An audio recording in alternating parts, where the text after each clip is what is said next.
নমস্কাৰ বন্ধু বান্ধৱীসকল, স্বাগতম জনাইছোঁ মোৰ চেনেলৰ অন্য এটা গুৰুত্বপূৰ্ণ ভিডিঅ'লৈ। বন্ধু বান্ধৱীসকল, আপোনালোকে নিশ্চয় থাম্বনেইলত দেখা পাইছে যে মীন বিভাগৰ ফালৰ পৰা চাকৰি বিজ্ঞাপন আহিছে। এই বিজ্ঞাপনটো কি পদ আছে ইয়াৰ সবিশেষ আপোনালোকে জানিবৰ কাৰণে মোৰ এই ভিডিঅ'টো শেষলৈকে চাব লাগিব।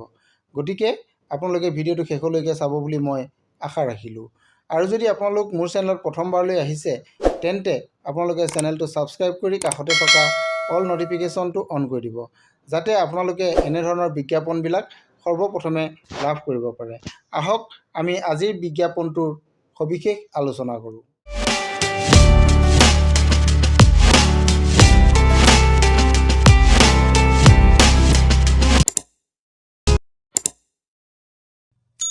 নমস্কাৰ বন্ধু বান্ধৱীসকল, আজি আপোনালোকৰ কাৰণে ফিচাৰী ডিপাৰ্টমেণ্টৰ পৰা প্ৰকাশিত এটা বিজ্ঞাপন লৈ আহিছোঁ। আপোনালোকে নিশ্চয় হেডিংটো দেখা পাইছে। Government of Assam project management ইউনিটৰ পৰা এই বিজ্ঞাপনটো আহিছে। ডাইৰেক্টৰ অফ ফিচাৰী, এইটো ইয়াতে নিশ্চয় দেখা পাইছে। ইয়াতে যিটো বিজ্ঞাপন আহিছে, বিজ্ঞাপনটো বহুকেইটা পদ আছে। এইটো বিজ্ঞাপনটো 20 জানুৱাৰী তাৰিখে প্ৰকাশ কৰিছে বিভাগৰ ফালৰ পৰা। ইয়াতে আপোনালোকে যদি চাই যিখিনি পদ আছে পদখিনিৰ বিষয়ে মই প্ৰথমে আপোনালোকক জনাই লওঁ। ইয়াৰ লাষ্ট ডেটটো আপোনালোকে চাওক 12 ফেব্ৰুৱাৰী 2026। 12 ফেব্ৰুৱাৰী 2026 তাৰিখে ইয়াৰ এপ্লিকেশ্যনৰ লাষ্ট ডেট আপোনালোকক দিয়া হৈছে। এতিয়া আহোঁ পদখিনিৰ কথা। প্ৰথম পদটো যদি আপুনি চাই একুৱাকালচাৰ স্পেচিয়েলিষ্টৰ পদ আছে এটা।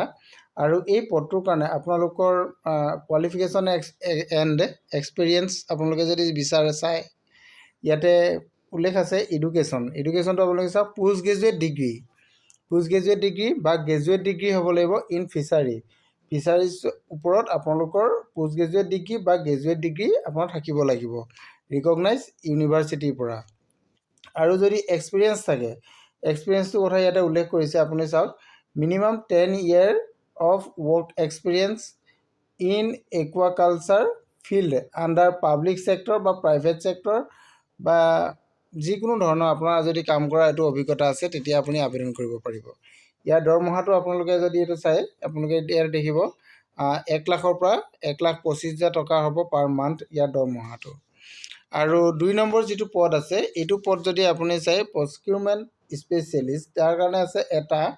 ইয়াৰ এডুকেশ্যনটো আপুনি যদি চাই মিনিমাম পোষ্ট গ্ৰেজুৱেট ডিগ্ৰী হ'ব লাগিব ইন ফিচাৰী বা এগ্ৰিকালচাৰ ইকনমিক্স যদি আছে তেতিয়াও হ'ব, বা MBA ইন এগ্ৰিকালচাৰ যদি আপোনাৰ এই ডিগ্ৰীটো আছে তেতিয়াও আপুনি আবেদন কৰিব পাৰিব। এইখিনি কথা ইয়াতে উল্লেখ আছে। আৰু ইয়াতে আপোনাৰ যদি এক্সপিৰিয়েঞ্চৰ কথা চাই, এক্সপিৰিয়েঞ্চটো ইয়াতে 7 বছৰ এক্সপিৰিয়েঞ্চ বিচৰা হৈছে।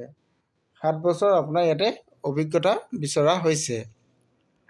আৰু ইয়াত দৰমহাটো আপুনি যদি চাই, দৰমহাটো আপুনি দেখিছে এইটো 1 লাখৰ পৰা 1,10,000 টকা পাৰ মান্থ আপোনালোকৰ দৰমহাটো হ'ব। নেক্সট আপুনি 3 নম্বৰ যিটো পদ, এই পদটো যদি চাই জুনিয়ৰ প্ৰজেক্ট ইঞ্জিনিয়াৰ, তাৰে পদ আছে এটা।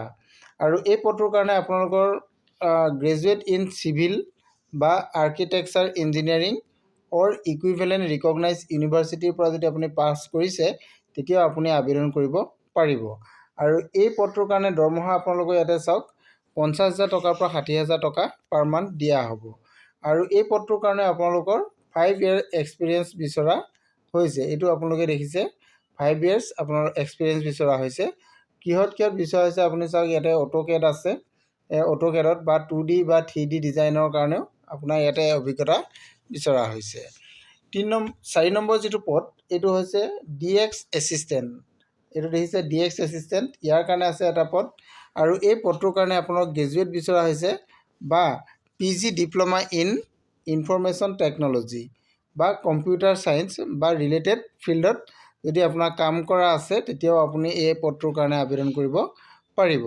আৰু ইয়াতে এক্সপিৰিয়েঞ্চ আপোনালোকৰ মিনিমাম 3 years বিচৰা হৈছে। ডিজিটেল ইনফৰমেশ্যন প্ৰজেক্টত কাম কৰা বা আদাৰ ডিজাইন এণ্ড বিল্ডিঙত যদি আপুনি কাম কৰা অভিজ্ঞতা আছে তেতিয়াও আপুনি আবেদন কৰিব পাৰিব। আৰু কম্পিউটাৰ স্কিলটো আপোনাৰ লগতে ইয়াতে বিচৰা হৈছে। কম্পিউটাৰ স্কিলত আপোনালোকৰ MS ৱৰ্ড, এক্সেল আৰু পাৱাৰ পইণ্ট লগতে ইণ্টাৰনেট, এইখিনি বস্তু আপুনি জানিব লাগিব। আৰু ইয়াৰ কাৰণে দৰমহাটো আপোনালোকৰ ইয়াতে 50,000 টকাৰ পৰা 60,000 টকা দিয়া হ'ব প্ৰতি মাহে। নেক্সট আপোনাৰ 5 নম্বৰ যিটো পদ আছে এইটো হৈছে আপোনাৰ ছাপৰ্টিং ষ্টাফ কম্পিউটাৰ এছিষ্টেণ্টৰ পদ আছে আপোনালোকৰ এটা। আৰু ইয়াৰ কাৰণে এডুকেশ্যনেল কোৱালিফিকেশ্যন আপোনাক বিচৰা হৈছে গ্ৰেজুৱেট এনি ডিচিপ্লিন আৰু 6 মান্থ কম্পিউটাৰ চাৰ্টিফিকেট আপোনাৰ ল'ব লাগিব ইয়াতে। ইনফৰমেশ্যন টেকন'লজি বা কম্পিউটাৰ ছায়েন্সত আপোনাৰ এইটো লাগিব। আৰু যদি আপোনাৰ যদি এক্সপিৰিয়েঞ্চ থাকে তেতিয়াহ'লে এক্সপিৰিয়েঞ্চ থাকিলে আপুনি প্ৰিফাৰেঞ্চ লাভ কৰিব। এক্সপিৰিয়েঞ্চটো আপোনালোকৰ বাঞ্ছনীয় নহয়। আৰু স্কিল টেষ্টত যদি আপুনি চায় তেতিয়াহ'লে কম্পিউটাৰ স্কিলত আপোনালোকৰ internet, MS Word, Excel, PowerPoint এইকেইটা জানিব লাগিব। আৰু লগতে আপোনালোকৰ লেংগুৱেজৰ ক্ষেত্ৰত reading and writing English language আপুনি জানিব লাগিব।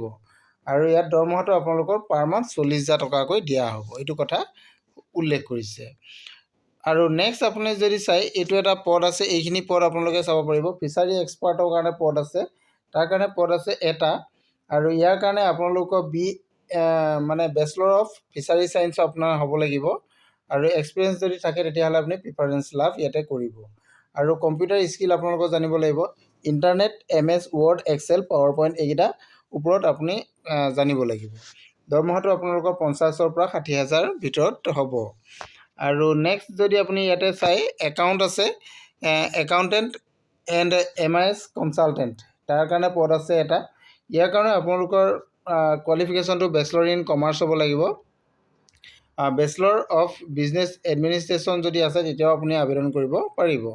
আৰু ইয়াতে যদি আপোনালোকৰ এক্সপিৰিয়েঞ্চ আছে, 5 বছৰ অভিজ্ঞতা আছে তেতিয়াহ'লে আপুনি প্ৰিফাৰেঞ্চ লাভ কৰিব, এইটো উল্লেখ কৰা আছে। আৰু এইটো বাঞ্ছনীয় নহয় যে এক্সপিৰিয়েঞ্চ থাকিবই লাগিব, তেনেকুৱা নহয়। এক্সপিৰিয়েঞ্চ হ'লে আপুনি প্ৰিফাৰেঞ্চ লাভ কৰিব। দৰমহাটো 40,000 টকাৰ পৰা 50,000 টকাৰ ভিতৰত আপোনাৰ হ'ব। আৰু নেক্সট আছে আপোনালোকৰ ছাপৰ্টিং ষ্টাফ কম্পিউটাৰ এছিষ্টেণ্টৰ কাৰণে পদ আছে, ইয়াৰো পদ আছে এটা। আৰু এই পদটোৰ কাৰণে গ্ৰেজুৱেট হ'ব লাগিব এনি ডিচিপ্লিন। আৰু 6 মান্থৰ আপোনালোকৰ কম্পিউটাৰ ইনফৰমেশ্যন টেকন'লজি বা কম্পিউটাৰ ছায়েন্সত আপোনালোকৰ ডিগ্ৰী লাগিব বা চাৰ্টিফিকেট আপোনাৰ লাগিব। আৰু ৱৰ্ক এক্সপিৰিয়েঞ্চটো যদি আছে তেতিয়াহ'লে আপুনি প্ৰিফাৰেঞ্চ লাভ কৰিব। আৰু কম্পিউটাৰ স্কিলত আপুনি internet, MS Word, MS Excel, MS PowerPoint জানিব লাগিব। দৰমহাটো আৰু আপোনালোকৰ ইয়াতে 30,000 টকা প্ৰতি মাহে দিয়া হ'ব। এইকেইটা আছিলে পদকেইটাৰ সবিশেষ মই আপোনালোকক জনাই দিলোঁ। এতিয়া আমি আহোঁ ইয়াৰ পদকেইটাত আপুনি কেনেধৰণে আবেদন কৰিব। আবেদন কৰিবলৈ হ'লে আপুনি যিটো আপোনাৰ অফিচিয়েল ৱেবছাইট আছে, অফিচিয়েল ৱেবছাইটত আপুনি এপ্লিকেশ্যন পাব, তাৰ পৰা আপুনি এপ্লিকেশ্যন কৰিব পাৰিব। হাতে লিখা কোনো ধৰণৰ আবেদন ইয়াতে গ্ৰহণযোগ্য নহ'ব, এই কথাষাৰ উল্লেখ কৰা আছে, আপোনালোকে চাই ল'ব পাৰিব। আৰু আপোনালোকৰ ইয়াৰ কাৰণে ডকুমেণ্টছ আপোনাৰ কি কি লাগিব এইখিনি কথাও আছে। ডকুমেণ্টছ আপুনি যদি চাই আইডেণ্টিফাই কাৰণে আপোনালোকৰ এড্ৰেছ প্ৰুফৰ কাৰণে পেন কাৰ্ড, আধাৰ কাৰ্ড, ভোটাৰ কাৰ্ড আদি আপুনি প্ৰডিউচ কৰিব লাগিব। এডুকেশ্যনেল কোৱালিফিকেশ্যন লাগিব। আৰু ৱৰ্ক এণ্ড প্ৰফেচনেল এক্সপিৰিয়েঞ্চ যদি আছে তেতিয়া আপুনি এইটো দিব লাগিব। আৰু এনি আদাৰ এডিশ্যনেল ডকুমেণ্টছ যদি আপোনাৰ আছে তেতিয়াহ'লে আপুনি দিব লাগিব, যেনে কাষ্ট চাৰ্টিফিকেট, PRC ইত্যাদি ডকুমেণ্টছ আপুনি লগত দিব লাগিব। অনলাইন আবেদনৰ আৰম্ভণি আৰু লাষ্ট ডেটটো আপোনালোকে নিশ্চয় দেখিছে।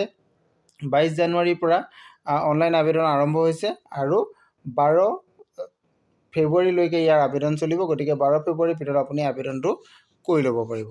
ইয়াক কৰিবৰ কাৰণে আপুনি অফিচিয়েল ৱেবছাইটত আপুনি যাব লাগিব। অফিচিয়েল ৱেবছাইটটো মই আপোনালোকক জনাই দিছোঁ। এই যিটো অফিচিয়েল ৱেবছাইট মই জনাম, সেই অফিচিয়েল ৱেবছাইটত গ'লে আপুনি আবেদনটো কৰি ল'ব পাৰিব। এই অফিচিয়েল ৱেবছাইটত আপুনি যাব, তাৰ পৰা গৈ আপুনি আবেদনটো কৰি ল'ব পাৰিব। আৰু কিবা অসুবিধা হ'লে আপোনালোকে এইটো এটা ইমেইল ID আছে, এই ইমেইল IDৰ সহায় ল'ব পাৰিব। নহ'লে আপোনালোকে মোৰ ভিডিঅ' শেষত কমেণ্ট কৰিব, ময়ো আপোনালোকক যিমান পাৰোঁ সহায় কৰি দিবলৈ চেষ্টা কৰিম। আজিলৈ ইমানেই, থেংক ইউ।